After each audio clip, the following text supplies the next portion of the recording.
Viewers, আশা করছি সবাই ভালো আছেন। আজ আমি আপনাদের জন্য নেভার এন্ডিং সামার ড্রামার দ্বিতীয় পার্টের গল্প নিয়ে এসেছি। গতদিন আমি 9 এপিসোড পর্যন্ত এক্সপ্লেন করেছিলাম, আজকে 9 থেকে 14 পর্যন্ত এক্সপ্লেন করলাম।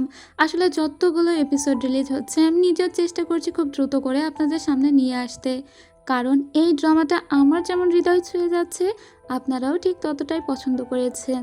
অবশ্যই এটা না বললেই নয়, এই ড্রামাটা সত্যি বলতে আমার দেখা সেরা একটি ড্রামা হয়ে থেকে যাবে। তো চলুন আর বেশি বকবক না করে এবার ওদের দুজনের হৃদয়ের কথা বলি। এই পর্বের শুরুতেই আমরা দেখতে পাই লুসাও এবং ওয়েন যেখানে গিয়েছিল সেখানে লুসাও গিয়ে সুন্দর একটা ছবি অঙ্কন করেছিল। এরপরে ওরা দুজনেই বাড়িতে ফেরে। যেহেতু এখন ওরা একই বাড়িতে থাকে সেই জন্য বাড়িতে ফিরতেও বেশ সুবিধাই হয়েছিল। তবে ওয়েন যখন নিজের ঘরে আসে তখন দেখতে পায় ওর মা আগে থেকে এখানে বসে আছে। এতে ওয়েনের একটু ভয় লাগে। ওর মা তখন বলে, তোমাকে কি বলেছিলাম তোমার মনে নেই? তুমি লুসাওকে কিনা হেল্প করছো তার কাজে, অথচ তুমি আমাদের ভেতরে যে ডিল হয়েছিল সেই ডিল পুরোপুরি ভুলে গিয়েছো। ওয়েন তখন বলে, কি বলছেন কিছুই বুঝতে পারছি না। ওর মা তখন বলে, তুমি ভালোভাবেই সমস্ত বুঝতে পারছো। তখনই হুট করে লুসাও দরজা খুলে ভিতরে প্রবেশ করে। লুসাও তখন ওয়েনের মাকে দেখে বলে, আপনি এখানে কি করছেন? ওয়েনের মা তখন বলে, এমনি ওর সঙ্গে কথা বলতে এসেছিলাম, বলে এখান থেকে চলে যায়। লুসাও তখন ওয়েনকে বলে, আমি যে ছবিটা এঁকেছিলাম এই ছবিটা আমি তোমার জন্য এঁকেছিলাম, তাই এটা আমি তোমাকেই দিচ্ছি। ওয়েন তখন বলে, এটা আমার? লুসাও বলে, হ্যাঁ। এদের লুসাও খুব খুশি হয় আর ওকে গুড নাইট বলে চলে যায়। ওয়েনের পড়াশোনা শুরু করে। যাই হোক, ও বসে বসে ছবিটাই দেখছিল। তখন ওয়েনের মা পুনরায় এখানে ব্যাক করে আর বলে, লুসাও ভিতরে কি করতে এসেছিল, সে কি বলেছে? এরপরে ওর মা ছবিটা দেখতে পায় আর বলে, এই ছবিটা কে এঁকেছে? ওয়েন বলে, এটা লুসাও এঁকেছে। এতে ওর মা ছবিটা ছিঁড়ে ফেলে আর বলে, তোমাকে বলেছি লুসাও যাতে খুব দ্রুতই অ্যাব্রোডে চলে যায় সেই ব্যবস্থা করতে, আর তুমি কিনা ওর ছবি আঁকাতে হেল্প করছো, ওকে এখানে রেখে দিতে চাইছো। ওয়েন, তুমি কিন্তু একদম ভালো করনি, বলে এখান থেকে চলে যায়। ছবিগুলো ছিঁড়ে ফেলাতে ওয়েনের ভীষণ মন খারাপ হয়ে যায়, কারণ লুসাও অনেক ভালোবেসে ওকে এই ছবিটা গিফট করেছে। পরদিন ওয়েন সোজা চলে যায় ওর বন্ধুদের সঙ্গে টাইম স্পেন্ড করতে। যদিও ওয়েন কিন্তু এই কথা কাউকে বলেনি যে ওর মা এই ছবিটা ছিঁড়ে ফেলে দিয়েছে, আর লুসাও নিজেও এই কথাটা জানে না। কিছুক্ষণ পরে ওরা যে দোকানের সামনে বারবিকিউ করছিল ওই দোকানের ভাইয়া এসে বলে, তোমার তো 18 বছর বয়স হয়ে গিয়েছে, গ্রাজুয়েটও হয়ে গিয়েছো, তাই ওকে একটা বিয়ার অফার করে। ওয়েন কখনোই বিয়ার খায়নি, আজকে প্রথম খেলো। এদিকে ওয়েনের মায়ের বাড়ির দৃশ্য দেখতে পাই, যেখানে ওয়েনের মা লুসাওয়ের একটা জামা দেখতে পায়, যে জামাটা কাচতে নিয়ে যাওয়া হচ্ছিল। ওয়েনের মা তখন জিজ্ঞেস করে, এই জামাটা কার? ওই মহিলা তখন বলে, এটা লুসাওয়ের। বুঝতে পারে ওয়েনের মা যে লুসাও ইদানিং আঁকিবুকি নিয়ে অনেক বিজি আছে, সেজন্য সে নিজের হাতে একটা পোর্টফোলিও নিয়ে সোজা চলে যায় লুসাওয়ের স্টুডিওতে, যেখানে বসে লুসাও আঁকাবুকি করে। আর লুসাও খুব দ্রুতই যাবে প্রফেসর সিনের কাছে, মূলত একটা পোর্টফোলিও নিয়ে। তবে ওয়েনের মা তো আর এটা হতে দিবে না, সেজন্য ওয়েনের মা যে ফাইলটা রেডি করে রেখেছে লুসাও সেই ফাইলটাকে এক্সচেঞ্জ করে দেয়। যে ফাইলটা লুসাও রেখেছে সেখানে সম্পূর্ণ সাদা কাগজের একটা ফাইল রেখে দেয়, আর লুসাও যেটা রেখেছিল সেটা এখান থেকে নিয়ে চলে যায়। এদিকে ওয়েন বিয়ার খেয়ে পাগলের মতো করছিল। লুসাও ওয়েনকে তখন বলে, ওকে বিয়ার কে দিয়েছে? ওয়েন তো কোনো কিছু বলে না, বরং আরো পাগলামি করতে থাকলে লুসাও রেগে গিয়ে বলে, কে দিয়েছে ওয়েনকে বিয়ার? কিন্তু তাও কেউ কোনো কথা বলে না, কারণ এখানকার দোকানের ভাইয়া দিয়েছে। ভাইয়া তখন বলে, ওর তো বয়স হয়েছে, তো একটু খেলে কি হবে? লুসাও তখন একটু হাসি দেয়। যাই হোক, এরপরে যখন রাত্রেবেলা ওরা বাড়িতে ফিরছিল লুসাও অনেক দ্রুত হেঁটে চলে যাচ্ছিল। ওয়েন খুব ধীরে চলছিল। ওয়েন বলে, আমার পায়ে অনেক ব্যথা করছে, তুমি একটু স্লো চলো। তখন লুসাও আবার পিছনে ব্যাক আসে, আর ওয়েনের পায়ে দেখা যায় একটা জুতার ফিতা খোলা ছিল। সেজন্য লুসাও ওটাকে আটকে দেয় আর বলে, তোমাকে হাঁটতে হবে না। এটা বলে ওর অনুমতি না নিয়েই ওকে কাঁধে তুলে নেয়। আসলে লুসাও এরকম ছিল, অধিকার খাটাতে ও একটু বেশি পছন্দ করত। এরপরে লুসাও বলে, ওয়াইন যেহেতু তুমি সামলাতে পারো না সেটা কেন খেয়েছো? ওয়েন তখন বলে, কারণ আজকে আমার অনেক খারাপ লাগছে, আমার মন খারাপ। লুসাও বলে, তোমার মন খারাপ কেন? ওয়েন বলে, কারণ আমি আসলে আমার কাছের মানুষদেরকে কষ্ট দিয়ে ফেলেছি। আসলে আমি কোনো ভালো মানুষ নই, একটা জিনিসের জন্য আমি বাকি সমস্ত জিনিস নষ্ট করে ফেলেছি, আমি খারাপ হয়ে গিয়েছি। আমি বুঝতে পেরেছি যে আমি মানুষদের হার্ট করছি, কিন্তু এখান থেকে আমি আর ফিরতে পারছি না। শুধুমাত্র সমস্ত কিছু চেঞ্জ করার জন্যই আমি হয়তো খারাপ হয়েছি, তবে শেষ পর্যন্ত দেখা যাবে আমার কিছুই চেঞ্জ হয়নি। শুধুমাত্র আমি যে খারাপটা হয়েছি ওটাই শুধু চেঞ্জ হলো। সেজন্য আমি তোমার সাথে ভালো ব্যবহার করার চেষ্টা করি, যাতে অন্তত আমি যে ভুলগুলো করেছি সেই ভুল একটু হলেও কমে যায়। অন্তত আমি তোমার কাছে একটু হলেও ভালো প্রমাণ করতে পারি নিজেকে। লুসাও তখন বলে, আমি নিজেও তো ভালো মানুষ নই। ওয়েন তখন বলে, না, তুমি অনেক ভালো মানুষ, তুমি অনেস্ট, তুমি কাইন্ড, তুমি জেন্টেল। আর আমি জানি আমি যেসব মানুষদেরকে পছন্দ করি তারা সবাই ভালো মানুষ, যেমন তুমি, মেং, তোমরা সবাই ভালো মানুষ। সেজন্য তো তোমাকে এত পছন্দ করি। লুসা ওকে বাড়িতে এনে যখন শুইয়ে দেয় তখন ওয়েনের দিকে একবার তাকায় আর ওয়েনকে বলে, তুমি ভালো হও খারাপ হও, জীবনে যে স্টেজেই থাকো না কেন, সব স্টেজেই আমি তোমাকে অনেক ভালোবাসি। এটা বলে রুম থেকে চলে আসে। পরদিন লুসা ওর বাইকটা নিয়ে বেরিয়েছিল প্রফেসর সিং এর সঙ্গে দেখা করতে যাবে বলে। ওয়েন দৌড়ে ওর কাছে চলে আসে আর বলে, আমি জানি গতকাল রাত্রে কি হয়েছে অত মনে নেই, কিন্তু এখন তুমি প্রফেসর সিং এর সঙ্গে দেখা করতে যাচ্ছ, তোমার জন্য বেস্ট অফ লাক। লুসাও বলে, কি বললে? ওয়েন বলে, তোমার জন্য বেস্ট অফ লাক, আমি জানি অবশ্যই তুমি ভালো করবে। এরপরে ওয়েন যখন বাড়িতে আসে ওর মা বলে, এদিকে এসো। ওয়েন বলে, কি হয়েছে? ওর মা বলে, আমি তোমাকে বলেছিলাম যত দ্রুত সম্ভব লুসাওকে বিদেশে পাঠানোর ব্যবস্থা করতে, আর উল্টো তুমি কিনা ওকে কংগ্রাচুলেশন জানাচ্ছ। ওয়েনের মা বলে, আমি জানতাম তুমি আমাকে হেল্প করবে না, সেজন্য নিজের কাজটা আমাকে নিজেকেই করতে হলো। ওয়েন তখন বলে, নিজেকে করতে হলো মানে? ওয়েন বুঝতে পারে ওর মা কিছু একটা গড়বড় করেছে, সেজন্য ও সোজা লুসাওকে কল দিতে দিতে ওর ঘরের দিকে যেতে থাকে। ওর পোর্টফোলিওটা ওর মা আসলে এক্সচেঞ্জ করে দিয়েছে, এটা কিছুক্ষণ পরে ওয়েন বুঝতে পারে। ওয়েন নিজের ঘরে আসে আর দেখতে পায় ওর আলমারির ভিতরেই ওয়েনের মা সেই পোর্টফোলিওটা রেখে দিয়েছে যেটা লুসাওয়ের নিয়ে যাওয়ার কথা ছিল। ওয়েন এখন ওর মায়ের কোনো কথাই শোনে না। ওর মা বলে, তুমি এটা নিয়ে কখনোই যেতে পারবে না। ওয়েন তখন বলে, এটা নিয়ে তো আমি যাবই, আর তোমার সঙ্গে আমার কোনো কন্ট্রাক্ট নেই। তোমাকে যে টাকাটা আমি দিতে বলেছি সেটা আমার বাবা আমার জন্য রেখে গিয়েছিল, সেই টাকা দিতে বলেছি, এর জন্য আমি কোনো চুক্তিতে যাইনি। তাছাড়া আমি এটাও বলিনি লুসাওকে আমি বিদেশে যেতে হেল্প করব। এটা বলে ওয়েন দ্রুত চলে আসে, কিন্তু তখন ওখানে অনেক জ্যাম ছিল, সেজন্য দৌড়াতে দৌড়াতে সেই স্টুডিওতে আসে আর সোজা প্রফেসর সিং এর অফিস রুমে চলে যায়। প্রফেসর সিং বলে, তুমি কে? ওয়েন তখন পরিচয় দেয় আর বলে, লুসাও হয়তো ভুল করে অন্য একটা পোর্টফোলিও নিয়ে এসেছে, তাই এই ফাইলটা আমি নিয়ে এলাম। তো ওই টিচার এই ফাইলটা দেখে ছবিগুলো আঁকা দেখে অনেক খুশি হয়। ওয়েন বলে, আপনি নিশ্চয়ই আগের ফাইলটার জন্য ভুল বোঝেননি।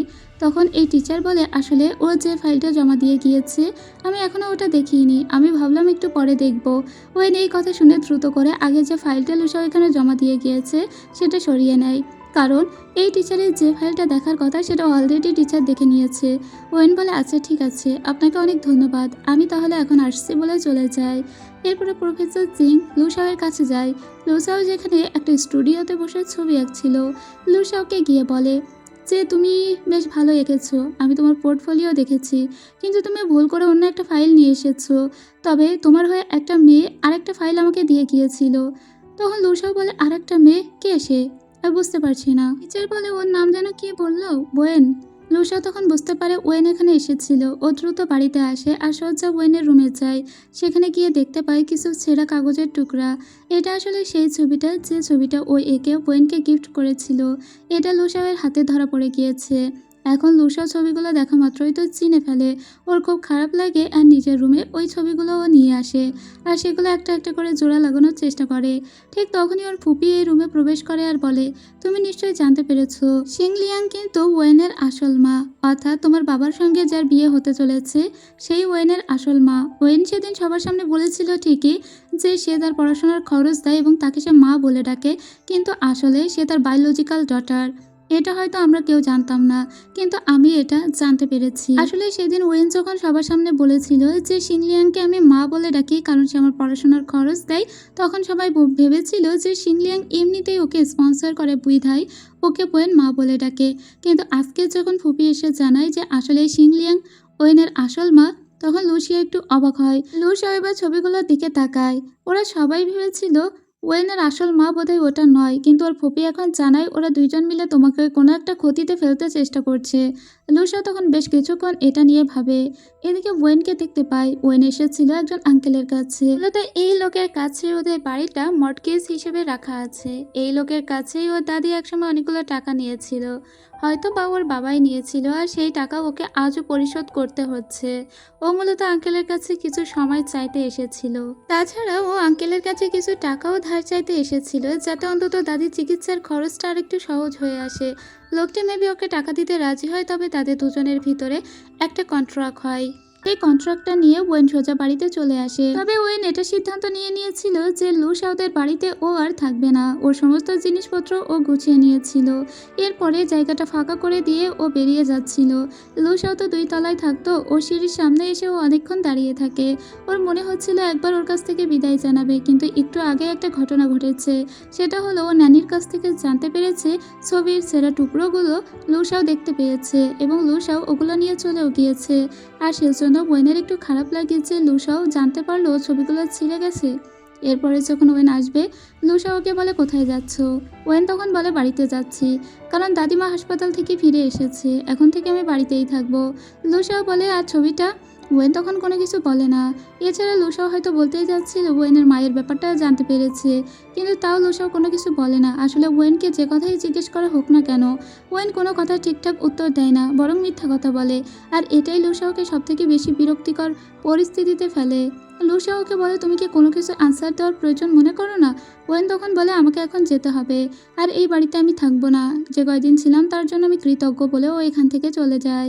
লুসাও যাওয়ার পানে তাকিয়ে থাকে। লুসাও কোনোভাবেই এই মেয়েটির সঙ্গে পেরে উঠছে না, যতবারই ওর মন বোঝানোর চেষ্টা করুক না কেন। এরপর থেকে ওয়েন লুসাওকে আরও বেশি অ্যাভয়েড করছিল। সেদিন আমরা লুওকে দেখতে পাই যে মাঝে মাঝে ওয়েনের কাছে আসতো টাকার জন্য। তো আজকেও এসেছিল। ঠিক তখনই এখানে লুসাও মাঝখানে চলে আসে। ওয়েনকে জিজ্ঞেস করে এই লুয়া কেন বারবার তোমাকে ডিস্টার্ব করতে আসে। এরপরে ওয়েন কোনো কথার উত্তর না দিয়ে চলে গেলে লুয়াকে জিজ্ঞেস করে লুসাও।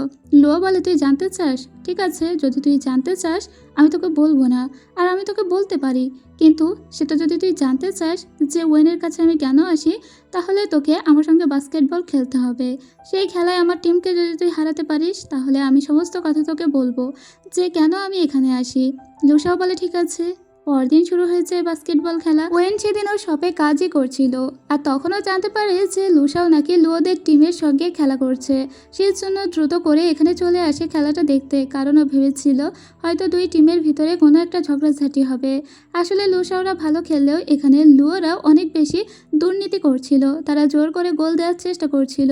যাই হোক, লুসাও জানে এসবকে জয় করে তারপরে এই খেলায় জয়ী হতে হবে। তো হাফ টাইম শেষ হয়ে গিয়েছিল। 2 পক্ষেরই সমান সমান গোল ছিল। তো এদিকে আমরা লুওকে দেখতে পাই হাফ টাইমে সে একটা দোকানে এসেছিল। সেখানেই তার ওয়েনের সঙ্গে দেখা হয়ে যায়। ওয়েনকে দেখে বলে আরে এখানে দেখছি রোমিওর খেলা দেখতে চলে এসেছে। যাই হোক, ওয়েন তখন বলে খেলা যখন খেলছিস তখন এইভাবে দুর্নীতি করে না খেলে খেলাটা খেলার মতো করেই খেলিস, কারণ খুব ভালো করেই বোঝা যাচ্ছে যে তোরা রেফারিকেও কিনে রেখেছিস। এতে লুও তো আরও রেগে যায় আর বলে আরে তোর তো ফিগার বেশ সুন্দর, এটা বলে ওকে উত্ত্যক্ত করতে থাকে। তখন ওয়েন ওর উদ্দেশ্যে কিছু কথা বলে, মানে ওকে একটু রাগী ভাষায় কথা বলে। আর এতে লুও আরও খেপে যায় আর বলে তোকে তো নেবো, লুসাওকেও নেব, এটা বলে ওকে নিচে ফেলে দেয়। আর এতে ওয়েনের পায়ে অনেক আঘাত লাগে। তাছাড়া ওরা 3 জন মিলে ওকে পিছন থেকে পায়ে আরও আঘাত করে চলে যায়। আর এই সমস্ত কথা কিন্তু লুসাও ঘুণাক্ষরেও জানতে পারে না, কারণ লুসাও তো তখনও মাঠেই ছিল। তাছাড়া লুয়াও এটা বুঝতে দেয় না। যাই হোক, ওদের খেলা দ্বিতীয়ার্ধের খেলা শুরু হয়ে যায়। আর এই খেলায় দেখা যায় যে অনেক দুর্নীতিই করছিল লুয়োর দল, কিন্তু এ সত্ত্বেও লুসাও জানে ওদেরকে জিততে হলে মন প্রাণ দিয়ে খেলতে হবে। শেষ পর্যন্ত ওরা জিতে যায়। ওয়েন যখন দেখে যে লুসাওরা জিতে গিয়েছে, তখন ও এখান থেকে চলেই যাচ্ছিল। তখনই মেংয়ের সঙ্গেও দেখা হয়ে যায়। মেং তো ওকে দেখা মাত্রই বুঝতে পারে ওর কপালে কিছু একটা হয়েছে, কিন্তু ওয়েন তখন ওখান থেকে দ্রুত চলে আসার চেষ্টা করে, কারণ লুসাও যদি একবার দেখতে পায় তাহলে অনেক রেগে যাবে। আর সেটাই হয়। আসলে লুসাও ওর এই কাটা জায়গাটা দেখেও নিয়েছিল। লুসাওকে জিজ্ঞেস করে কি হয়েছে, তোমার মাথায় আঘাত কেন? ওয়েন তখন বলে আরে আমি ঠিক আছি। লুসাও এতে প্রচণ্ড রেগে গিয়ে বলে তুমি আমাকে মিথ্যা কথা বলছো, বলো এই অবস্থা কে করেছে। ওয়েন তখন বলতে চায় না। ওয়েন বলে আরে ছেড়ে দাও না। লুসাও আরও বেশি বিরক্ত হয়ে বলে বলো এই অবস্থা কে করেছে, আমার ধৈর্যের পরীক্ষা নিও না। ওয়েন তখন বলি লুও করেছে। আর এতে তো লুসাওয়ের মাথা পুরো গরম হয়ে যায়। লুওকে মারধর দিতেই হবে। লুসাও তার নিজের টিমমেটদের নিয়ে ওদেরকে অনেক মারধর দিতে থাকে। কিছুক্ষণ পরে এখানে পুলিশ চলে আসে। আর লুসাওয়ের নিজের হাতও অনেকটা কেটে গিয়েছিল। ওয়েন তখন ওর হাতে কিছু ওষুধ লাগিয়ে দিতে থাকে, অ্যান্টিসেপটিক আর কি। ওয়েন ওকে বলে কেন শুধু শুধু ওদের সঙ্গে ঝামেলা করতে চাইছো বলো তো, এই কথা শুনে লুসাও বলে, তুমি আগে এটা বলো, যখন ওরা তোমাকে ধরেছিল তখন কিন্তু তুমি দৌড়ে পালাওনি। এই কথা শুনে ওয়েন বলে, আমি দৌড়ে পালাতে পারিনি কারণ আমার পায়েও আঘাত লেগেছে। এতে লুসাও আরও রেগে যায় আর ওকে আবার মারতেই যাচ্ছিল, কিন্তু ওয়েন ওকে থামায়। এরপরে ওরা দুজনেই রেগে খটমট হয়ে একটা দোকানে আসে। লুসাওয়ের তো প্রচণ্ড রাগ হচ্ছে। লুসাও কোনো কথা না বলেই কেবল ওয়েনের দিকে তাকিয়ে থাকে। তখন এই দোকানের যে দোকানি সে আসে আর লুসাওয়ের পাশে বসে বলে, তুমি আসলে ওয়েনের সঙ্গে কেমন আচরণ করো আমাকে বলো তো। তুমি তো দেখছি ওয়েনের একদম কেয়ার করো না। এই কথা শুনে লুসাও বলে, কে বলেছে আপনাকে আমি ওর সঙ্গে কত সুন্দর ব্যবহার করি তা আপনি জানেন না। ওই লোক তখন বলে, কিন্তু এটা যথেষ্ট নয়। ওয়েন ওদের এই কথোপকথন শুনতে থাকে। লুসাও যখন বুঝতে পারে এটা যথেষ্ট নয়, তখনও ওয়েনকে বলে, তুমি খাও আমি আসছি বলেও চলে যায়। এবার ওয়েন ভেবেছিল চলে গিয়েছে, কিন্তু কিছুক্ষণ পরে দেখা যায় লুসা আবার ফিরে এসেছে। ও ফার্মেসিতে গিয়েছিল। ও কিছু অ্যান্টিসেপটিক আর কিছু ওষুধ নিয়ে এসেছে। যে ব্যান্ডেজটা নিয়ে এসেছিল সেই ব্যান্ডেজটার মুখ কোনোভাবেই লুসাও খুলতে পারছিল না। আসলে ওর প্রচণ্ড রাগ হচ্ছিল, তো এই রাগের কারণে ওর কোনো কিছুই ঠিকঠাক কাজ করছিল না। ওয়েন তখন ওর হাত থেকে এটা নিয়ে নিজের কপালে নিজেই ওটাকে লাগিয়ে দেয়। এরপরে লুসাও বলে, কোন পায়ে আঘাত লেগেছে। ওয়েন বলতে না চাইলে লুসাও ওকে জোর করলে দেখা যায় ওর পায়ে বেশ অনেকটাই কেটে গিয়েছে, মানে অনেকটা ফুলে গিয়েছে। তখন লুসাও ওর দিকে তাকিয়ে থাকে। এই অবস্থা করেছে ওর, এটা লুসাওয়ের সহ্য হচ্ছিল না, কিন্তু এই মুহূর্তে কি আর করবে। যাই হোক, লুসা যে অ্যান্টিসেপটিকটা নিয়ে এসেছে সেটা নিজের হাতে ভাবে মেখে তারপরে বোয়েনের পায়ে মালিশ করে দিতে থাকে। ওয়েন তো অবাক হয়ে লুসাওয়ের দিকে তাকিয়ে থাকে। আসলে লুসাও এখন যেভাবে ওয়েনের কেয়ার করছে এভাবে কেউ কারো কেয়ার করে না। ওয়েন নিজেও কিন্তু অনেক ভয় পাচ্ছিল, লুসাও বুঝি ওকে অনেক বকাঝকা করবে। যাই হোক, ওয়েন বলে, তুমি আর কখনো লুওদের সঙ্গে ঝামেলা করবে না। লুসাও বলে, আমি কি ওদের সঙ্গে ঝামেলা করতে চাই? ঝামেলা তো ওরাই আমার সঙ্গে করে। যাই হোক, চলো এখন বাড়িতে যাই। এরপরে লুসাও ওয়েনকে নিজের পিঠে নিয়ে নেয়, আর এতে ওয়েন কোনো বিরোধিতা করে না, কারণ ওয়েন আজকে কিছু বললে ওর খবর করে দিত লুসাও। এরপরে ওয়েন যে গলিতে থাকে লুসাও ওকে সেই গলিতে নিয়ে আসে। ওর বাড়িটা কোথায় লুসাও চিনত না, আজকে চিনে গেল। তারপরে ওকে ওষুধগুলো দিয়ে বলে, কী ব্যাপার, বাড়ির ভিতরে কাউকে দেখছি না, তোমার দাদিমা কোথায়? ওয়েন আবারও ওকে মিথ্যা বলেছে। ও যে সেদিন বলেছিল দাদিমাকে হাসপাতাল থেকে বাড়িতে নিয়ে এসেছে, এই কথাটা পুরোপুরি মিথ্যা ছিল। ওয়েন বলে, আসলে আমি তোমাকে মিথ্যা বলেছিলাম। লুসাও একটু বিরক্ত হয়ে বলে, আচ্ছা ঠিক আছে, তুমি সাবধানে থেকো আর রেস্ট নিও, গুড নাইট। এটা বলে ও ওখান থেকে নেমে চলে আসে। ওয়েনকে কোনো কিছুই বলে না আর। এরপরে ওয়েন নিজের রুমে ঢোকে, কিছু খাবার প্রস্তুত করে। অন্যদিকে লুসাওকে দেখি ও নিজের বাড়িতে আসে, সেই ছবিটাও জোড়া লাগিয়ে ফেলেছিল। তারপরে ওয়েনকে একটা টেক্সট দেয়। তখন আর মনে পড়ে সেদিন ও যখন অসুস্থ ছিল তখন ওয়েন ওকে একটা গাছ উপহার দিয়েছিল, আর সেটা হলো একটা লিলি। তবে এই গাছের অবস্থা এখন অনেকটা খারাপ হয়ে গিয়েছে, কারণ গাছটা ওই স্টুডিওতে ফেলে রেখেছিল। গাছে ভালো করে পানিটাও পর্যন্ত দেয়নি। লুসিয়াও তখন বলে, ঠিক আছে ওয়েন, তুমি যখন এটা শুরু করেছো এখন আমি তোমার সঙ্গেই খেলবো। যাই হোক, পরদিন ওয়েন যখন হাসপাতালের উদ্দেশ্যে রওনা দিবে তখন দেখা যায় ওর ঘরে পানিতে ভেসে যাচ্ছে। আসলে একটা পাইপ লিক করেছিল। আর তখন লুসাও ওই ফুল গাছটা নিয়ে সোজা ওয়েনদের বাড়িতে আসে। ও এসে দেখতে পায় ওয়েনের রুমের দরজা খোলা, আর এদিক থেকে ইয়ান আসছে আর মাঝখানে লুসাও। লুসাও বলে, কি হয়েছে? ওয়েন তখন বলে, আসলে ওর পাইপটা লিক করেছে। আর তাছাড়া লুসাও বলে, আমি এই ফুল গাছটা নিয়ে এসেছি, এটা মরে গিয়েছে, এটাকে ঠিক করে দাও। যেন মনে হচ্ছিল ওয়েন মন্ত্রতন্ত্র পড়ে এটাকে এক্ষুনি ঠিক করে দিবে। যে ওয়েন বলে, তুমি আসলে জানো না লিলিকে কিভাবে কেয়ার করতে হয়। ঠিক আছে, আমি তোমাকে শিখিয়ে দিচ্ছি যে এই গাছটার কিভাবে যত্ন নিতে হয়। আচ্ছা, তোমার যদি এভাবে মনে না থাকে তাহলে আমি তোমাকে লিখে দিচ্ছি। এদিকে ইয়ানকে দেখি, সে কিন্তু ওই পাইপটা ফিক্স করছিল, আর অন্যদিকে লুসাও ওয়েনকে নিজের কাজে বিজি রেখেছিল। ওয়েন ওকে একটা নোটবুকে সুন্দর করে লিখে দিচ্ছিল লিলিকে কিভাবে কেয়ার করতে হয়। কিন্তু লুসাও তখন বলে, এই কোনো কিছুই আমার মাথায় ঢুকছে না, তুমি পুনরায় আবারও বলো। ওয়েন বলে, কি, তোমার এই কোনো কিছু মাথায় ঢুকছে না? লুসাও বলে, হ্যাঁ ঢুকছে না। ওদিকে ইয়ান জেলাস হয়ে তখন ওয়েনকে ডাক দেয় আর বলে একটা স্ক্রু ড্রাইভার নিয়ে আসতে। ওয়েন তখন এসে বলে, এটা ফিক্স হবে তো? ইয়ান তখন বলে, হ্যাঁ হবে। লুসাও বলে, তোমরা প্লাম্বার কেন ডাকলে না? ওয়েন বলে, ডেকেছিলাম, কিন্তু আগামীকালকের আগে উনি আসতে পারবে না। তাছাড়া ইয়ান এসব ফিক্স করতে পারে। লুসাও বলে, ও আচ্ছা তাই নাকি? ইয়ানের দেখি তাহলে এসব ফিক্স করার ক্ষমতা আছে। তো ইয়ান ফিক্স করে ফেলেছিল, আর এখান থেকে পানি বের হচ্ছিল না। তো ওরা সবাই নিচু হয়ে এটা দেখছিল, কিন্তু কিছুক্ষণ পরেই ফিনকি দিয়ে পানি পড়তে শুরু করে, আর লুসাও ওয়েনকে ঘুরিয়ে নেয়, আর পানিটা পুরো ওর পিঠ বরাবর চলে যায়। তবে এতে ওয়েন এবং লুসাও দুজনেই একদম ভিজে গিয়েছিল। আর এভাবেই লুসাও ওয়েনকে সামান্য একটা পানি থেকে কি সুন্দর প্রোটেক্ট করলো। ওয়েন বলে, তুমি তো পুরো ভিজে গিয়েছো। এটা বলে ও ঘরের ভিতরে যায় আর একটা টাওয়াল নিয়ে আসে লুসাওকে দেওয়ার জন্য। এরপরেও লুসাওকে বলে, দ্রুত মুছে নাও। লুসাও নিজের গলাটা একটুখানি মুছে সেটা আবার ওয়েনের গলায় দিয়ে দিয়ে বলে, তুমি নিজে মুছে নাও, এই ব্যাপারটা আমি দেখছি। এরপরে লুসাও মিস্ত্রিগিরি করতে শুরু করে, আর লুসাও কোথায় একটা নাটে টাইট দিলেই দেখা যায় সমস্তই ফিক্স হয়ে গিয়েছে। লুসাও খুব খুশি হয়েছে, কারণ ও এখানে ইয়ানকে হারিয়ে দিতে পেরেছে। এরপরে ওয়েন বলে, তোমাকে কি জামা দেই? তখন ইয়ান বলে, আচ্ছা আমার রুমে একদম ব্র্যান্ড নিউ একটা জামা আছে, সেটা আমি তোমাকে দিয়ে দিব, তোমরা আমার রুমে এসো। এরপরে ওরা তিনজনই ইয়ানের রুমে চলে যায়। এরপরে ইয়ান একটা টি শার্ট ওকে দেয়, ওই ইয়ানের রুমে এসে টি শার্টটা চেঞ্জ করে। এরপরে ইয়ানের যত অর্জন আছে সেগুলো সব দেখতে লাগে। এরপরে ও চোখ আটকে যায় একটা ছবির দিকে, যেখানে একটা বাচ্চা মেয়ে এবং ছেলে দুজনে বেলুন উড়াচ্ছিল। তখন ইয়ান এখানে এসে বলে, এটা আমার এবং ওয়েনের ছবি, সেই ছোট্টবেলা থেকে আমরা একসঙ্গে মানুষ হয়েছি বলা যায়। তবে লুসাওয়ের এতে একটু জেলাস ফিল হয়। কিছুক্ষণ পরে ওয়েন ওদের ডাকে, কারণ ওদের দুজনের জন্যই ও খাবার রেডি করেছিল। ওয়েন কিন্তু ভীষণই ভালো রান্না করতে পারতো। কিছুক্ষণ পরে ইয়ানের মা এখানে চলে আসে। ইয়ানের মা বলে, আরে দেখছি ওয়েন কি নিজে রান্না করেছে? কিন্তু তারপরে ওর মায়ের চোখ যায় লুসাওয়ের দিকে, আর এতেই ওর মা প্রচণ্ড রেগে গিয়ে ইয়ানকে বলে, ও এখানে কি করছে? তোমাকে বলেছি না, লু ফ্যামিলির কেউ কখনোই এখানে আসবে না, তারা সবাই খারাপ মানুষ। এতে ইয়ান বলে, আসলে ও ওয়েনদের বাড়িতে এসেছিল, ও টি শার্টটা ভিজে গিয়েছিল, কিন্তু এই মহিলা বলে ওকে এক্ষুনি চলে যেতে বলো। লুসাও তখন বলে, আমি দুঃখিত, আর আপনি আমাকে কখনোই দেখবেন না বলে বাইরে চলে আসে। ওর সাথে সাথে ওয়েনও বাইরে বেরিয়ে আসে। এরপরে লুসা ওয়েনকে বলে, তুমি কি জানো যে ইয়ান আমার ভাই? ওয়েন এই কথা শুনে বলে, হ্যাঁ আমি জানি। লুসা বলে, তুমি কিভাবে জানো? ওয়েন বলে, আসলে সেদিন ইয়ানের জন্মদিন ছিল, আমি ওকে সারপ্রাইজ দেব বলেই গিয়েছিলাম। সেদিন তোমার বাবার সঙ্গে আমি ওকে দেখেছিলাম, আর তখন থেকেই জানি যে ও তোমার ভাই। ওয়েন এই কথাটা নিজের ভিতরে চেপে রেখেছিল। এরপরে লুসাও বলে, একদিন যখন আমি অনেক ছোট, আমি আমার মায়ের সঙ্গে শপিং করে ফিরছিলাম, কিন্তু সেদিন আমরা ইয়ানকে প্রথম দেখি। আমার বাবা ইয়ানকে অনেক যত্ন করছিল। ইয়ান আমার 6 মাসের বড়।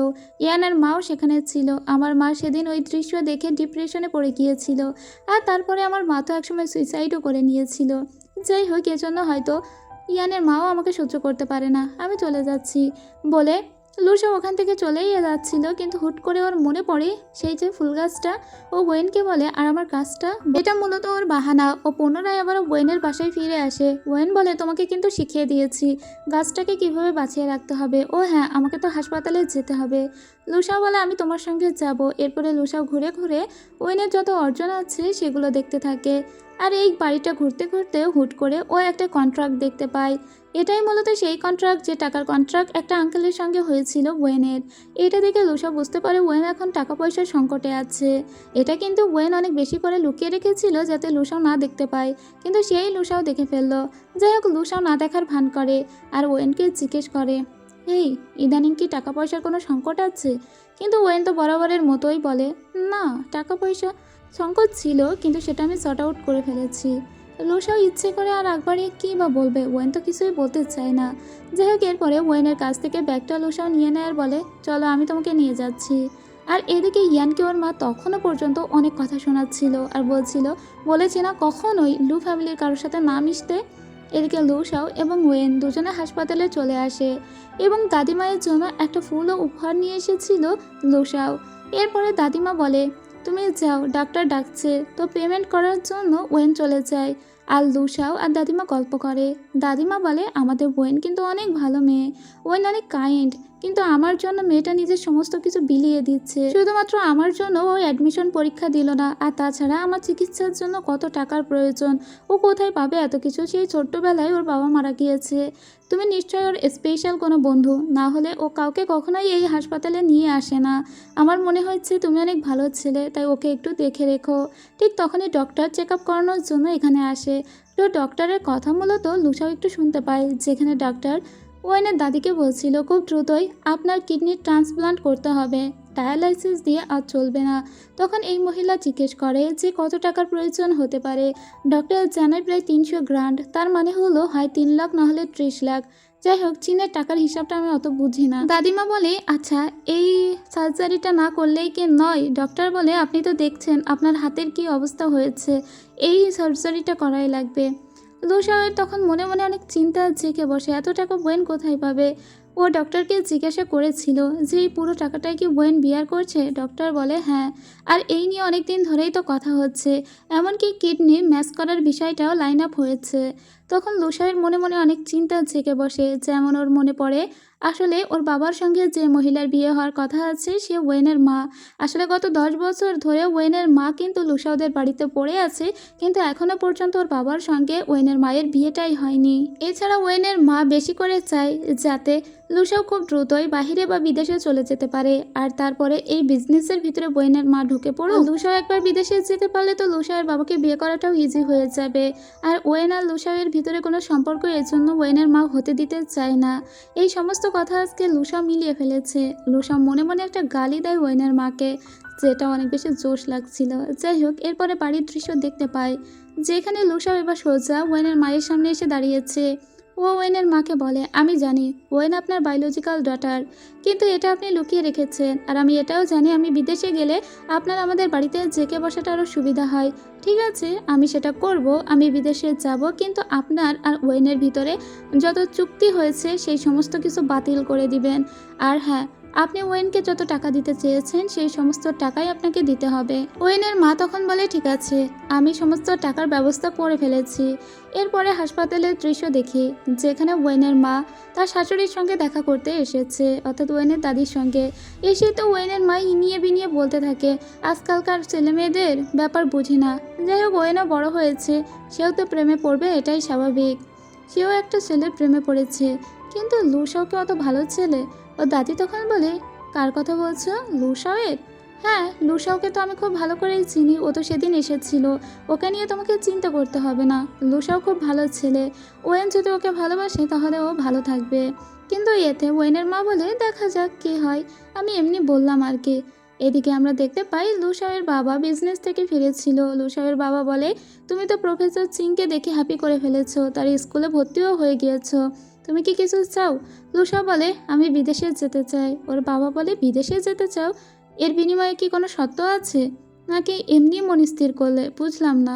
তখন লুসা বলে হ্যাঁ, একটা শর্ত আছে, আর সেটা হলো আমার মায়ের সমস্ত পেন্টিংগুলো তুমি ফেরত নিয়ে আসবে। এরপরে আবার লুসা বাহিরে আসে, ওয়েনের মায়ের সঙ্গে দেখা হয়। ওয়েনের মা বলে তুমি যে কথা দিয়েছো সেই কথা তোমাকে রাখতে হবে। লুসা বলে সেই কথা আমি রাখবো, আর আমি বিদেশেও যাব, কিন্তু আপনি যে কথা দিয়েছেন সেই কথা রাখবেন, আর ওয়েনের সঙ্গে খারাপ ব্যবহার করবেন না। ওয়েনের মা বলে আমি চাই আমাদের ভিতরে যা কথোপকথন হয়েছে তা বাহিরের কেউ না জানুক। লুসা বলে বুঝেছি, আচ্ছা ঠিক আছে, আমাদের ভিতরে যা কথা হয়েছে তা কেউ জানবে না। এদিকে আমরা ওয়েনকে দেখতে পাই। ওয়েন সেদিন হাসপাতালের উদ্দেশ্যে বেরিয়ে যায়।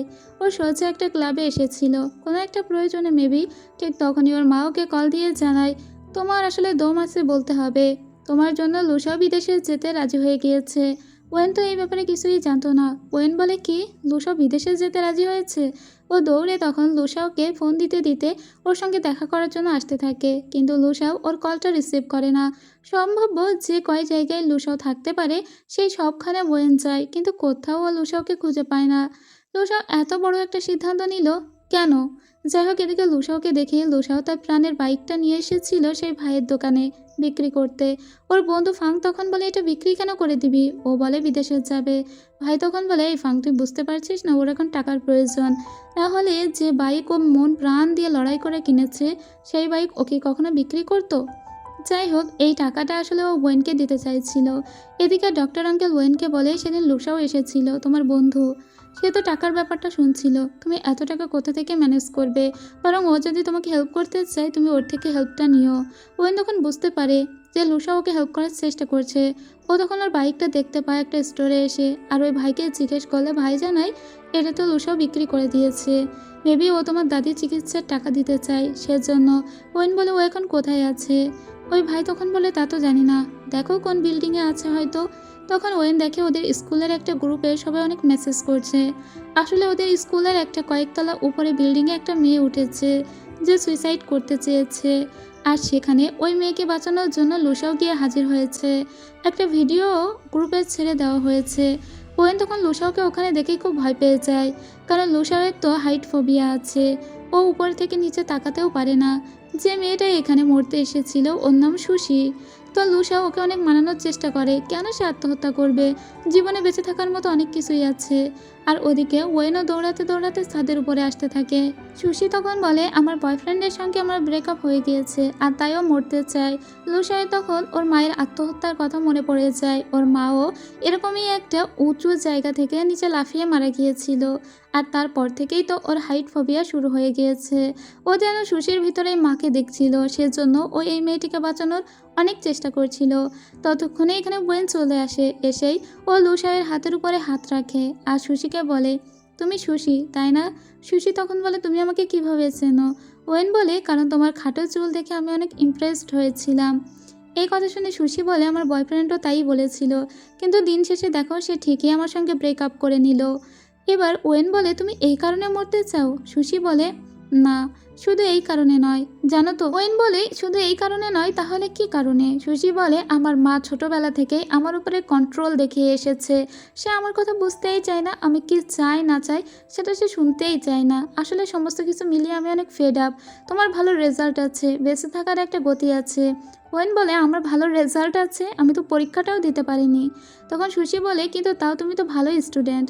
এই কথা শুনে ওয়েন বলে তুমি জানো আমার বাবা ছোটবেলায় মারা গিয়েছে, মাও অন্য কারোর সঙ্গে চলে গিয়েছিল। কত বছর পরে মায়ের সঙ্গে দেখা হয়েছে, মা দেখেও না দেখার ভান করেছে। তারপরে আমার অ্যাডমিশনের দিন আমার দাদি স্ট্রোক করে, আমি পরীক্ষাটা পর্যন্ত দিতে পারিনি। তাছাড়া যে মানুষগুলোকে আমি সব থেকে বেশি ভালোবাসি সেই মানুষগুলোকে দিনের পর দিন আমি ঠকিয়ে চলেছি, তাদেরকে হার্ট করে চলেছি। আর তুমি কিনা বলছো তুমি আমাকে দেখে জেলাস ফিল করো যে আমার লাইফ সুন্দর। ওয়েন আরও বলে তুমি হয়তো জানো না আমি কত কষ্টে দিন যাপন করি। দাদির চিকিৎসার জন্য অনেক টাকার প্রয়োজন, সেই একটা টাকাও আমার কাছে নেই। বাবা দেনায় ডুবেছিল, সেই টাকাও এখনও পরিশোধ করতে হচ্ছে, যার জন্য আমি আমার আশেপাশের মানুষকে পর্যন্ত হার্ট করছি। আর তুমি কিনা বলছো তোমার দুঃখ আমি বুঝি না, তোমার চেয়ে অনেক মানুষ অনেক কষ্টে আছে, তাই জীবনে হাল ছেড়ে দিয়ে না, বরং ফিরে এসো। আর লাফিয়ে পড়লে তো সমস্ত কিছু শেষ হয়ে যাবে। ওই মেয়েও তখন ওর কথা ইমপ্রেসড হয়ে গিয়েছিল, ও ফিরে আসতেই চেয়েছিল, কিন্তু তখনই ঘটে আরেক কাণ্ড। সুশীর মা নিচে এসে জোরে জোরে চিৎকার করে বলতে থাকে তুই যা বলবে আমি তাই করব, কিন্তু প্লিজ আত্মহত্যা করিস না। এতে সুশীর আবারও ফোবিয়া অ্যাটাক শুরু হয়ে যায়। ও বলে তোমরা সবাই সরে যাও, আমি এক্ষুনি ঝাঁপ দিব। এতে আবার ওয়েন বলে দেখো তুমি প্লিজ এই কাজটা করো না। তখন লুসাও অনেকক্ষণ চুপ করে থাকার পরে বলে তুমি জানো আমার মা অনেক ছোটবেলায় আমার চোখের সামনেই এরকম একটা উঁচু জায়গা থেকে ঝাঁপ দিয়ে মারা গিয়েছিল, সেজন্য চোখের সামনে আমি তোমার মৃত্যুটা দেখতে পারবো না বলে এখানে এসেছি। তোমাকে তো কেয়ার করার জন্য তোমার মা আছে, আমার মায়ের তো কেয়ার করার কেউ ছিল না। ওয়েনের মুখের তখন একটা লাল আভা ফুটে ওঠে। ওয়েন বলে জীবনে অনেক কিছু আছে করার, তুমি প্লিজ মৃত্যুর মতো একটা পথকে বেছে নিও না। শশী বলে আমার বাঁচার আর কোনো রাস্তা নেই। আসলে ও খুবই ডিপ্রেশনে পড়ে গিয়েছিল বলে ঝাঁপ দিতেই যাচ্ছিল। লুসাও তখন ওকে ধরে সামনের দিকে ঠেলে দেয়, আর লুসাও উল্টো ধাক্কা সামলাতে না পেরে পিছনের দিকে পড়ে যাচ্ছিল। ওয়েন তখন সাথে সাথে ওর হাতটা টেনে ধরে। একদিকে সুশি তো পাগলের মতো করছিল, অন্যদিকে ওয়েন এবং লুসাও দুজনের জীবন সংকটে পড়ে গিয়েছিল। ওরা দুজন দুজনের হাত ধরে রেখেছিল। কিছুক্ষণ পরে দেখা যায় লুসাও আর ওয়েন দুজনেই নিচে পড়ে গিয়েছে। লুসাও তো অজ্ঞান হয়ে গিয়েছিল। যখন ওর জ্ঞান ফেরে ও দেখে হাসপাতালে ওর কিছু বেসিক চেক আপ করানো হচ্ছিল। ও বারবার বলে ওয়েন, ওয়েন কোথায়? ডক্টর ওকে বারবার ঠেলে শুয়ে দেয় আর বলে তোমার চেক আপের দরকার আছে। ওয়েন আছে তো অন্য রুমে, ও চেক আপ হচ্ছে। ও বলে কোথায়? ডক্টর বলে আরে বাবা আছে তো, 3 তলায় আছে। লুসাও বলে 3 তলার কোন রুমে? ডক্টর বলে আগে তোমার চেক আপ তো শেষ করি, ও 3 তলার 302 রুমে আছে। এই কথা শুনে তো লুসাও সোজা দৌড়ে সেখানে আসতে থাকে। এদিকে ওয়েনের চেক আপ শেষ হয়েছিল বিদায় ও দৌড়ে লুসাওয়ের সঙ্গে দেখা করবে বলে ওর কেবিনে যায়। যেদিকে লুসাও এসে দেখে এখানে ওয়েন নেই, একটু আগে চলে গিয়েছে। সো দুজনেই দুজনকে বারবার মিস করে যায়, কারোর সাথে দেখা হয় না। এদিকে ওয়েন জানতে পারে লুসা বাহিরে চলে এসেছে, সেজন্য বাহিরে আসে। আর এখানে এসে দেখা যায় লুসা আর ওয়েন দুজন 2 ফ্লোরে দাঁড়িয়ে আছে এবং ওদের দেখা হয়ে যায়। এরপরে তো ওয়েনকে দেখা মাত্র লুসা ওকে জড়িয়ে ধরে। ও প্রচণ্ড ভয় পেয়ে গিয়েছিল। ওয়েন বলে, তুমি ঠিক আছো তো? তুমি তো একদম অজ্ঞান হয়ে গিয়েছিলে। ডক্টর সাহেব বলেছে তুমি নাকি চেক আপ করাতে চাইছিলে না। লুসাও বলে, আমি ঠিক আছি। ওয়েন তখন বলে, আমি তোমাকে একটা সত্যি কথা বলতে চাই। আসলে শিয়াংলিং আমার পড়াশোনার কোনো খরচ দেয়নি, বরং সে আমার আপন মা, মানে আমার বায়োলজিক্যাল মাদার। লুসাও বলে, অনেক আগে থেকে এটা আমি জানি, তবে আমি এটা তোমার মুখ থেকেই শুনতে চেয়েছিলাম। ওয়েন বেশ অবাক হয়ে ফেলে, তুমি জানো? ঠিক তখনই লুসার পুপি এখানে আসে আর লুসাওকে নিয়ে যায়। ওয়েন ওর যাওয়ার পানে তাকিয়ে থাকে। কিছুক্ষণ পরে পিছনে আমরা সুশিকে দেখতে পাই। সুশি এসেছিল ওয়েনকে ধন্যবাদ জানাতে। ওয়েনকে নিয়েও ও একটা জায়গায় গিয়ে বসে। অন্যদিকে আমরা লুসাওকে দেখি চুপ করে বসেছিল আর ফুপির বকা শুনছিল। ওর ফুপি বলে, এতদিনে বুঝলি তো যে আমি ছাড়া তোর কেউ কেয়ার করে না, আমি ছাড়া তোকে কেউ দেখতে আসেনি। সবাই চায় তুই বিদেশে চলে যা, যাতে তোর বাবা খুশি হয়, ওয়েনের মা খুশি হয়, ওরা দুজনে বিয়ে করতে পারে। তো তুই চলে যাচ্ছিস না কেন? লুসাও বলে, সত্যি সত্যি আমার চলে যাওয়াই উচিত, কারণ আমাকে কেউ চায় না। এদিকে আমরা সুশিকে দেখি। সুশি ওয়েনকে ধন্যবাদ দেয়, একই সঙ্গে সরিও বলে। ও বলে, আমি নতুন করে জীবন শুরু করব। লুসাও, আর তোমাকে দেখে আমি অনেক অনুপ্রেরণা পেয়েছি। তোমাদের দুজনকে কিন্তু দারুণ মানায়। ওয়েন তখন বলে, তুমি ভুল বুঝছো, আমরা কেবলই বন্ধু। এরপরে সিন কাট হয় আর আমরা লুসাও আর ওয়েনকে দেখতে পাই। ওরা সেই জায়গায় এসেছিল যে জায়গায় একদিন লুসাও ওয়েনের একটা ছবি এঁকেছিল। এখানে দুজনেই দুই দোলনায় বসে দোল খাচ্ছিল। আর লুসাও বলছিল, জানো আমার মা আসলে অনেক সুন্দরী ছিল। আমার মা পেন্টিং করতে পছন্দ করত, কবিতা লিখতে পছন্দ করত। আর একদিন আমার বাবা আমার মাকে দেখে ভালোবেসে ফেলেছিল। এরপরে ধুমধাম করে তাদের বিয়ে হয়ে যায়। বাবার বড় বিজনেস ছিল। যাই হোক, মা অনেক খুশি ছিল। মায়ের মনে হতো সে তার স্বপ্নের জগতে আছে। সমস্ত কিছু ঠিক চলছিল, সবই ভালো চলছিল। একদিন মা জানতে পারে বাবার ইয়ানের মায়ের সঙ্গে অ্যাফেয়ার আছে। তাছাড়া ইয়ানের মায়ের আবার একটা ছেলে আছে, অর্থাৎ ইয়ান আমার থেকে 6 মাসের বড় ছিল। আমার মা প্রচণ্ড ডিপ্রেশনে পড়ে যায়। বাবাকে ছবিগুলো দেখায়। বাবা তখন বলে, তুমি কি আমাকে ইনভেস্টিগেট করছিলে? মা তখন বলে যে চলো আমরা ডিভোর্স করি। ডিভোর্স এগ্রিমেন্টটাও নিয়ে এসেছিল। বাবা তখন জানায় যে কখনোই সে নাকি মাকে ডিভোর্স দিবে না। কিন্তু আমার মা কখনোই এমন একটা লোকের সঙ্গে থাকবে না যে ভিতরে ভিতরে অন্য নারীর সঙ্গে সম্পর্ক রেখেছে। বাবা তখন বলে, ইয়ানের মাকে আমি ছেড়ে দিব। সে চলে যেতে চেয়েছিল, কিন্তু হুট করে সে প্রেগনেন্ট হয়ে যাওয়ায় চলে যেতে পারেনি। এতে আমার মা দিনকে দিন নিজেকে ঘরের ভিতরে আবদ্ধ করে রেখেছিল। ডিপ্রেশনে সে একেবারে সুইসাইড করবে হয়েছিল। একদিন সে আমাকে বলে, যাও নিজের মতো জীবনযাপন করো। এরপর আমার চোখের সামনেই আমার মা আত্মহত্যা করে। আমি অনেক ভেবেছি, জানো তো, আমার মাকে আমাকে ভালোবাসতো না, সেজন্য মাকে এভাবে আমাকে ছেড়ে চলে গেল। এই কথা শুনে ওয়েন বলে, তোমার মা অনেক ভালোবাসতো তোমাকে, কিন্তু তোমার মা একটা খাঁচায় বন্দি হয়ে গিয়েছিল। যে বন্দি খাঁচা থেকে সে মুক্তি পেতে চেয়েছিল, আর মুক্তি দিতে চেয়েছিল তোমাকেও। তোমার মা যেখানেই আছেন তোমাকে এখনও অনেক বেশি ভালোবাসেন। এরপরে ওয়েন দোলনা থেকে উঠে আসে আর লুসাওকে দোল দিতে থাকে। লুসাওয়ের মনটা যেহেতু খারাপ ছিল, ওর মনটা ভালো করাই ছিল ওর মেন উদ্দেশ্য।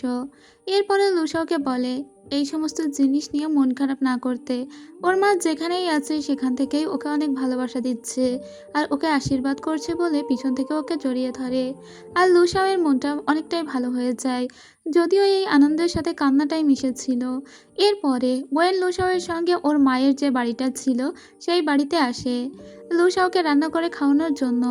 আসলে লুসাও তো কোনো কিছু রাখতেই পারে না, সর্বোচ্চ পানিটা গরম করতে পারে, কিন্তু ওয়েনের রান্নার হাত অনেক ভালো ছিল। ওয়েন যখন রান্না করছিল লুসাও তো অনেক আবদার করে ওভাবেই খাওয়ার জন্য। আর এরপরে দেখা যায় খাওয়া শেষে ওরা দুজনে বেশ ভালো গল্পও করছিল, যেহেতু ওদের ভিতরে বন্ডিংটা এখন বেশ ভালো হয়ে গিয়েছে। আর সেজন্য লুসাওয়ের সঙ্গে ওয়েনের সম্পর্কটাও বেশ একটা ডিপ বন্ডিংয়ের মতো হয়ে গিয়েছে। তো ভয়ে ভয়ে একবার ওয়েন লুসাওকে জিজ্ঞেস করে যে তুমি তো এখানে আর্ট স্কুলে পড়তে চেয়েছিলে, তাহলে আবার বিদেশে কেন যাবে?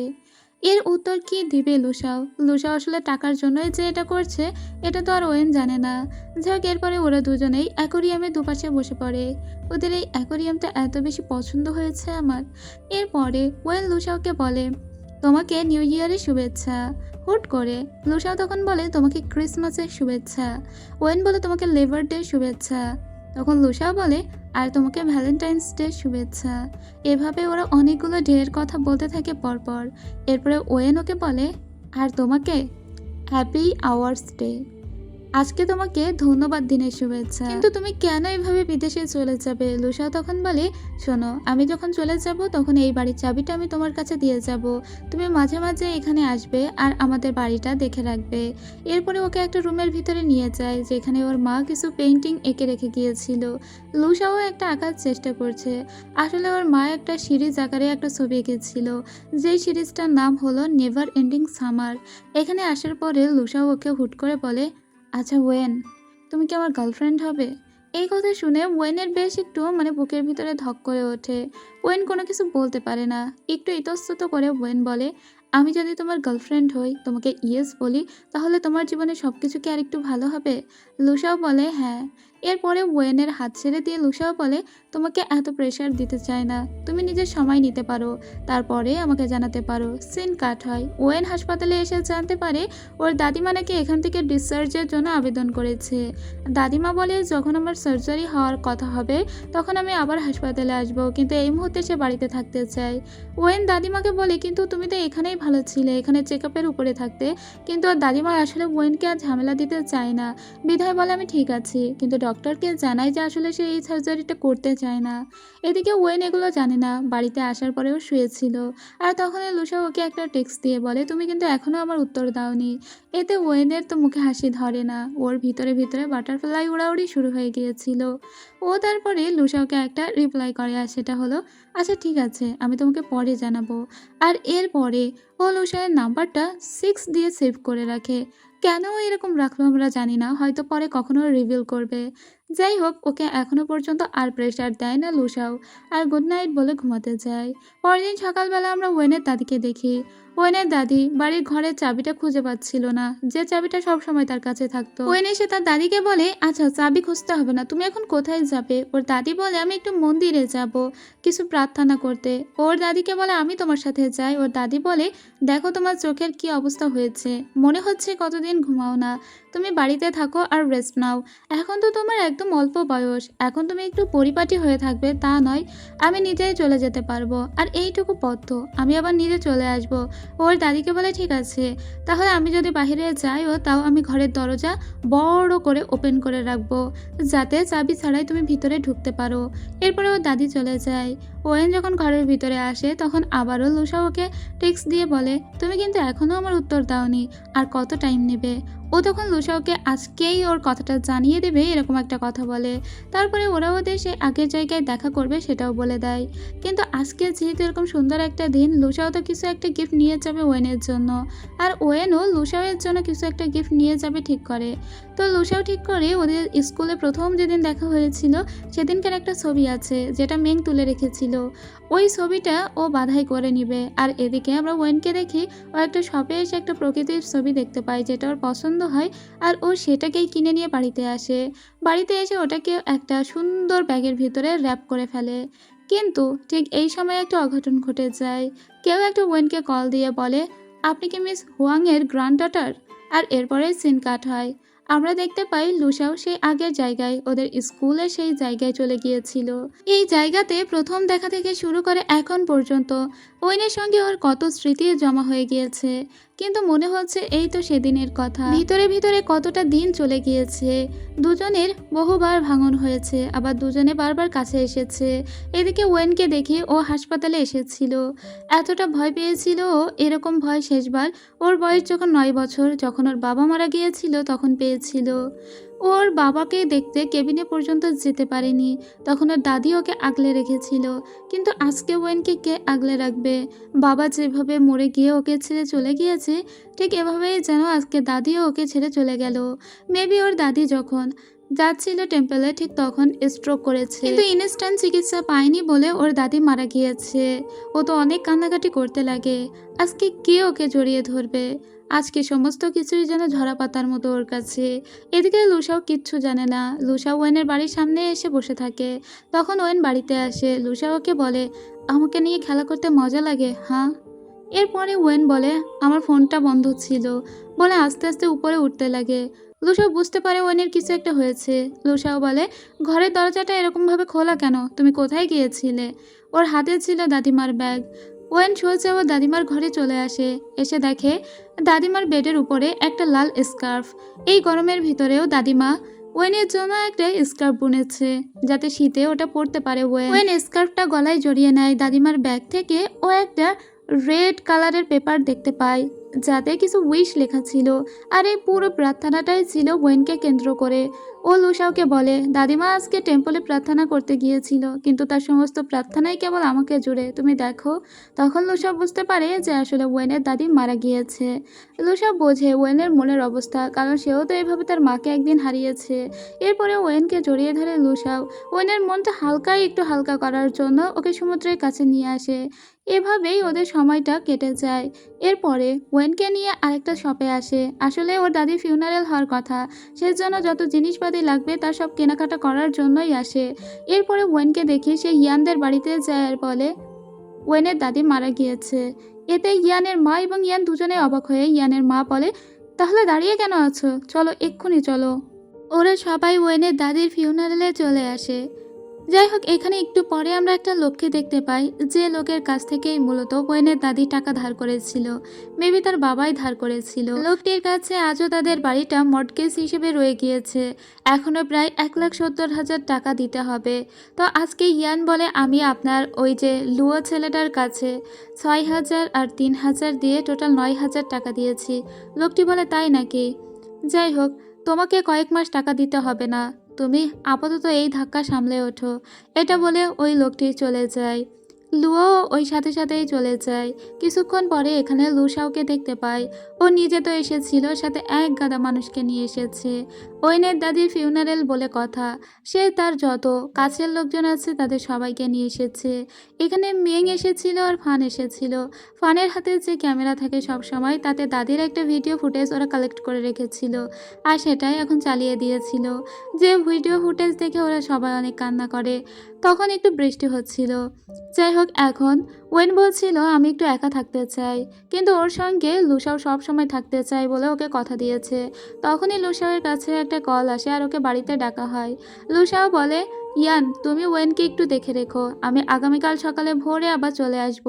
এরপরে ওরা দুজন চলে যায় আর লুসাও ওর বাড়িতে চলে আসে।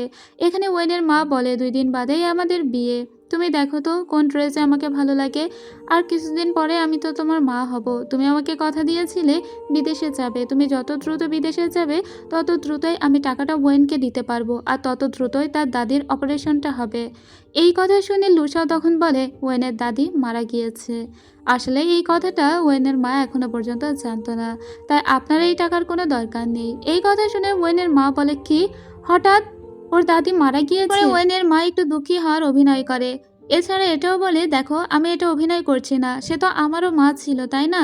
তো একটা মানুষ চলে গিয়েছে তাতে দুঃখ পাওয়াটাই স্বাভাবিক, আমিও তো মানুষ। তাছাড়া আমি ওয়েনকে যে টাকা দিব কথা দিয়েছিলাম সেই টাকা আমি দেব। ইভেন আমি ফিউনারেলেও যাব। এই কথা শুনে লুসাও বলে, ফিউনারেল অলরেডি হয়ে গিয়েছে, বলে এখান থেকে চলে যায়। এর পরবর্তী সিনে আমরা ইয়ানকে আর ওর মাকে দেখতে পাই। ওরা ওয়েনের ঘরের দিকে তাকিয়েছিল। তো ইয়ান ওর মাকে বলে, আচ্ছা ওয়েনকে কি মা আমাদের ঘরে এনে রাখবো? ও একা একা আছে তো আমার ভয় করছে ওকে নিয়ে। ইয়ানের মা বলে, ওয়েন খুব ম্যাচিওর একটা মেয়ে, ও জানে কিভাবে নিজের টেক কেয়ার করতে হয়, তাই ওকে নিয়ে তুমি চিন্তা করো না, এখন ওকে একটু একা থাকতে দাও। তোমার ঘুমানোর সময় হয়ে গিয়েছে, রুমের ভিতরে এসো। পরদিন সকালবেলা ওয়েনের যখন ঘুম ভাঙে, ও একটু পানি গরম করার জন্য কেটলিতে পানি দিয়েছিল। এরপরে বাড়ির আনুষঙ্গিক কিছু কাজ করে, যেমন ঘর গোছায়, ঘর ঝাড়ু দেয়। এসব করতে করতে হুট করে ও দাদির ঘরে চলে যায়। ওর আর খেয়াল থাকে না যে ও কেটলিতে পানি দিয়ে গিয়েছিল। কেটলির পানি পড়ে আগুন তো বন্ধ হয়ে যায়। আর এদিকে ইয়ান এসেছিল, সরি লুসাও এসেছিল ওর দরজার কাছে। অনেকবার ওয়েন বলে ডাকে, কিন্তু ওয়েনের কোনো সাড়া শব্দ নেই। এরপরে লুসাও একটা পোড়া পোড়া গন্ধ পায়। লুসাও বুঝতে পারে ভিতরে কিছু হয়েছে, সেজন্য ও আরও জোরে জোরে ধাক্কাতে থাকে, কিন্তু ওয়েনের খোঁজ নেই। আসলে ওয়েন দাদির রুমে গিয়ে শুয়ে পড়েছিল, আর এরপরে ও অজ্ঞান হয়ে গিয়েছে পোড়া গন্ধের কারণে। এদিকে লুসাও ছাদের উপর দিয়ে ওয়েনদের যে একটা টেরেস আছে সেখানে এসে নামার চেষ্টা করে, কিন্তু ওর তো হাইট ফোবিয়া ছিল। তবে আজকে ওয়েনকে বাঁচাতে এটা ওকে করতেই হবে। বারান্দা দিয়ে এসে 2 তলার ঘরটাও খোলার চেষ্টা করে, কিন্তু ওটাও খুলতে পারে না, বিধায় ও জানালা প্রথমে ভেঙে ফেলে। তারপরে কোনো রকমের দরজাটা খুলে ভিতরে আসে। একদম প্রথমে ও নিচে চলে যায়। কিচেনে গিয়ে আগে তো গ্যাসটা অফ করে, তারপরে জানালাগুলো খুলে দেয়। এরপরে ওয়েনকে খুঁজতে খুঁজতে দাদির ঘরে আসে। ওয়েন অজ্ঞান হয়ে গিয়েছিল, তাই ওকে পাজাগোলা করে নিয়ে হাসপাতালে আনা হয়। কিছুক্ষণ পরে ওয়েনের জ্ঞান ফিরে এসেছিল। ডক্টর লুসাওকে জানাই চিন্তার কোনো কারণ নেই, যে পয়জনটা ওর শরীরে ঢুকেছিল সেটা বেরিয়ে গিয়েছে, তবে এখন ওর অনেক নিউট্রিশনের দরকার, তাই ভালো মন্দ খেতে হবে ওকে। লুসাওয়ের খুব রাগ হচ্ছিল, কারণ ও বোধহয় ওয়েনকে দেখে রাখতে পারলো না। এর জন্য ও নিজেই দেয়ালে নিজের মাথা ঠুকছিল। আসলে একটা ছেলে একটা মেয়েকে নিয়ে কতটা চিন্তা করলে এতটা চিন্তিত হতে পারে, সেটা লুসাওকে না দেখলে বিশ্বাস হবে না। লুসা ওয়েনের কাছে আসলে ওয়েন বলে ওকে বাড়িতে চলে যেতে, ও একটু নিজে এখানে ঘুমাতে চায়। কিন্তু লুসাও বলে আমি কোথাও যাব না, আমি তোমার সাথে এখানেই থাকবো। পরদিন দেখা যায় যে ওয়েনকে দেখার জন্য ওর বন্ধু আর বান্ধবী এসেছিল। এর পরের দিন আবার দেখতে পাই ইয়ানকে। ইয়ান লুসাওকে সরি বলে আর বলে তুমি আমাকে ওর দায়িত্ব দিয়েছিলে, কিন্তু আমি ওকে ঠিকঠাক দেখে রাখতে পারিনি। লুসাও তখন বলে সরি, আমাকে না বলে তুমি ওয়েনকে জানিও। এটা বলে লুসাও রাগ করে এখান থেকে বেরিয়ে যায়। পরদিনের দৃশ্য দেখতে পায়, ওয়েন এই হাসপাতালে বেশ কয়েকদিনই আছে, তবে নাওয়া খাওয়া সে ছেড়েই দিয়েছে। ইভেন নার্স যখন ওর কেবিনে এসে জানালার পর্দা সরিয়ে দেয়, তখনও ওয়েনের খুব বিরক্ত লাগে। এত আলো ঝলমলে দিন ও সহ্য করতে পারছিল না বিধায় যখন নার্স চলে যায় তখন পর্দাটা ও পুনরায় আবারও টেনে দেয়। টেনে দিয়ে যখন ওর বেডে বসতে যাচ্ছিল তখনই লুসাও আসে আর গিয়ে পর্দাটা খুলে দেয়। ওয়েন তখন বলে পর্দাটা খুলো না, আমার ভালো লাগছে না, আমি অন্ধকারে থাকতে চাই। লুসাও তখন পর্দাটা বেশ আরেকটু টেনে দেয়। তারপরে দেখা যায় ওয়েন একদম কাঁথা কম্বলের ভিতরে ঢুকে গিয়েছে। এই গরমে ও লেপ মুড়ি দিয়ে শুয়ে আছে। লুসাও তখন বলে তুমি যদি ঘুমাও তাহলে তার আগে এক গ্লাস পানি খেয়ে নাও, তারপরে ঘুমাও। কিন্তু ওয়েন না কোনো খাবার খাচ্ছে, না বাহিরে বের হচ্ছে, না পানি পান করছে। ও বলে দেখো আমি ঘুমাতে চাই, তাই তুমি চলে যাও। কিন্তু লুসা বলে আমাকে যেন তুমি ফোর্স করো না তোমাকে পানি খাওয়াতে। ওয়েন বলে আমি খাবো না বললাম তো, বলে ও অন্যদিকে ঘোরে। লুসাওয়ের রাগ হয়ে যায়। এরপরে ও ওয়েনের উপর থেকে লেপটা টেনে সরিয়ে দেয় আর বলে চলো বাহিরে যাবে, কতদিন সূর্যের আলোর মুখ দেখো না তুমি, এভাবে হাসপাতালে পড়ে থাকলে কি তুমি সুস্থ হবে? ওয়েন বলে আমি আরো কিছুদিন হাসপাতালে থাকতে চাই। কিন্তু লুসা ওকে ধরে টানাটানি শুরু করে আর বলে তুমি যদি ঘুমাতে চাও তাহলে বাহিরে গিয়ে আমার কাঁধে ভর দিয়ে ঘুমাবে। তারপরে ওয়েন এখান থেকে উঠতে চায় না। লুসার তখন রাগ হয়ে যায় আর ও বলে তোমার দাদি বেঁচে থাকলে কি তোমাকে এভাবে দেখতে চাইতো? সে তো তোমার উপর রাগ করতো। ওয়েন তখন বলে আমি তোমাকে বলেছি না আমি একটু একা থাকতে চাই, আমি আমার বাবাকে হারিয়েছি, আমি আমার দাদিমাকে হারিয়েছি, আমার জীবনে কি আছে বলো তো? আমার তো কিচ্ছু নেই। লুসাও বলে তুমি না প্রিটেন্ড করতে অনেক বেশি পছন্দ করতে, তো এখনও কি তাই করছো? ও তখন কাঁদতে কাঁদতে বলে আমি আর পারছি না, আমি আর প্রিটেন্ড করতে পারছি না, আমার বয়স মাত্র 18 বছর আর আমি এত কিছু ফেস করছি, তুমি বুঝতে পারছো? এটা বলে ও শুয়ে পড়ে আর অনেক কাঁদতে থাকে। আসলে ওর ভিতরে অনেক ক্রোধ জমেছিল, ও আসলে টায়ার্ড হয়ে গিয়েছে। লুসাও বুঝতে পারে। লুসাও এরপরে আস্তে করে বেডে বসে পড়ে আর ওকে টেনে নেয়। টেনে নিয়ে বলে যে আমার ভুল হয়ে গিয়েছে, আই এম সরি। আপনারা বিশ্বাস করবেন না, ও মিনিমাম 100 বার মনে হয় সরি বলেছিল। লুসা ওয়েনকে জড়িয়ে ধরে বলে আমি তোমার সাথে আছি, আমি তোমার সাথে গ্রো আপ হব, আমি তোমার সাথে বড় হব। একটা ছেলে ঠিক কতটুকু কেয়ারিং হলে এরকম করে আমার জানা নেই, কিন্তু ও বারবার সরি বলে চলেছিল, বারবার বলছিল I was wrong, I am sorry. আর এরপরে ওকে ডিসচার্জ করে নিয়ে ওর নিজের বাসায় না নিয়ে গিয়ে লুসাও ওর মায়ের যে বাড়িটা ছিল সেখানে ওয়েনকে নিয়ে আসে, কারণ এখন ওয়েনকে ও একা রাখতে দিতে চায় না। এখানে যে বেডরুমটা ছিল যেখানে লুসাও ঘুমাতো, ওই বেডরুমটা সুন্দর করে গুছিয়ে দিচ্ছিল লুসাও। এতে ওয়েন বলে তুমি কোথায় ঘুমাবে? লুসাও তখন বলে এই যে দরজার সামনে একটা সোফা দেখতে পাচ্ছ, ওখানেই, দরজা খুললেই তুমি আমাকে দেখতে পাবে, এসো। ওকে সুন্দর যত্ন করে আদর করে ভিতরে নিয়ে যায় আর বলে অনেক দিন ঘুমাও না, আজকে কিন্তু অনেক ভালো করে ঘুমাবে, ঠিক আছে? তারপরে ওকে একটা দারুণ হাঁক দেয়। এরপরে ওকে ঘুমাতে বলে দরজাটা টেনে দিয়ে ও বাহিরে আসে। পরদিন সকালবেলা ভোরটা ছিল অনেক সুন্দর, ভীষণ বৃষ্টি হচ্ছিল আর এই বাড়িটা এত সুন্দর জায়গায় যে দেখলেই কান্না আসছিল। যাই হোক, এরপরে লুসাও নিজের চেষ্টা করছিল কিছু রান্না বান্না করার, তবে সত্যি কথা বলতে ও তো কোনো কিছু রান্না করতেই পারতো না। ইভেন ও কোনো কিছুতে হাতই লাগাতে দিচ্ছে না ওয়েনকে। ওয়েনকে এক মগ পানি দিয়ে বলে আপাতত পানি খেয়ে থাকো। আমি আসলে খাবার অর্ডার করেছিলাম, কিন্তু অনেক বৃষ্টির কারণে খাবারটা স্লিপ করে পড়ে গিয়েছে, তুমি কি খাবে? আমি আবার অর্ডার করছি, একটু ওয়েট করো। এটা বলে ও আবারও কিছু একটা অর্ডার করে দেয়। কিন্তু এখন অনেকটাই মন একটু হালকা হয়েছিল ওয়েনের, আর ওর মনটা আরো হালকা করার জন্য লুসাও বলে দেখো বাহিরে কি দারুণ বৃষ্টি হচ্ছে, যখন বৃষ্টি একটু থেমে যাবে আমরা দুজন একটু হাঁটতে বেরো হব, ঠিক আছে? ওয়েন ওর দিকে তাকিয়ে থাকে। এরপরে লুসাও ওকে জড়িয়ে ধরে বলে ওয়েন আমি জানি তোমার এই অবস্থায় আমিও ছিলাম, আমিও এতটাই ভেঙে চুরে পড়েছিলাম যখন আমার মা মারা গিয়েছিল। কিন্তু দেখো, এই অবস্থাটা কাটিয়ে আমি কিন্তু আবারও ঠিক উঠে দাঁড়িয়েছি। ওয়েন বলে, কিন্তু তখন তো তুমি অনেক ছোট ছিলে, তুমি কি এতটাই যন্ত্রণা পেয়েছিলে? লোসাও বলে, ছোট থাকলে কি হবে, আমার যন্ত্রণাটাও ঠিক এমনই ছিল। তাই আমি তোমাকে কোনো সান্ত্বনা দিব না। তোমার দাদি চলে গিয়েছে ঠিকই, তবে চিরতরে তোমাকে ছেড়ে চলে যায়নি। ওয়েন বলে, আমার হৃদয়ের ভিতরে প্রচুর ব্যথা হচ্ছে। তখন লুসাও বলে, জানি, কিন্তু সময়ের সাথে সাথে এটাও ফেড হয়ে যাবে। তোমার দাদিমা যেখানেই থাকুক না কেন, ছায়া হয়ে তোমার সাথেই আছে। তাই তুমি শুধু তাকে একবার খুঁজে নিবে। এরপরে সিন কাট হয়। আকাশ অনেক পরিষ্কার হয়ে গিয়েছে। এরপরে ওরা সমুদ্রের পাড়ে হাঁটতে আসে। একটু আগে বৃষ্টি হয়েছে, এখনো আকাশে একটু একটু মেঘ। ওরা হাঁটতে বের হয়েছে, কি সুন্দর তাই না? কোয়েন লুসাওকে বলে, আচ্ছা তুমি কি কোনো উইশে বিশ্বাস করো, যে উইশ করলে সেটা সত্যি হয়?